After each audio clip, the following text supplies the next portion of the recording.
पुढची बातमी आता पुण्यातून जीबी सिंड्रोमबाबत. पुणे महानगरपालिकेचे कमला नेहरू रुग्णालय आता जीबी सिंड्रोमचा सामना करण्यासाठी सज्ज झालेलं आहे.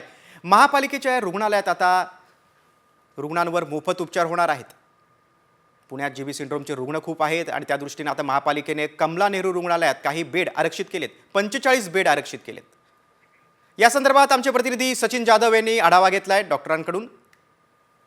पुण्यात जीबीएस रुग्णांच्या संख्येत वाढ झाली, त्या पार्श्वभूमीवर पुणे महानगरपालिका अलर्ट झाली असून पुणे महानगरपालिकेच्या कमला नेहरू हॉस्पिटलमध्ये खरं तर त्याची सेवा सुविधा ज्या आहेत त्या सर्व दिल्या जात आहेत. या संदर्भात आपल्याशी बोलण्यासाठी कमला नेहरू हॉस्पिटलचे डीन आहेत डॉक्टर प्रशांत बोते सर. जीबीएसच्या संदर्भात आपल्या पुणे महानगरपालिकेमध्ये रुग्णांची संख्या सध्या वाढत आहे.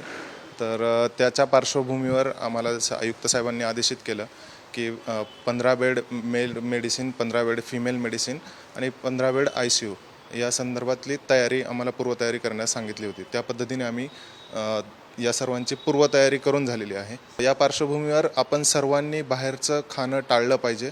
तसेच जर मांसाहारी पदार्थ असतील तर ते पूर्णपणे शिजवून खाल्ले पाहिजेत, जेणेकरून आपल्याला बॅक्टेरिया किंवा व्हायरल इन्फेक्शन यामुळे होणार नाही. कॅमेरामन किरण काजळेसह सचिन जाधव, साम TV.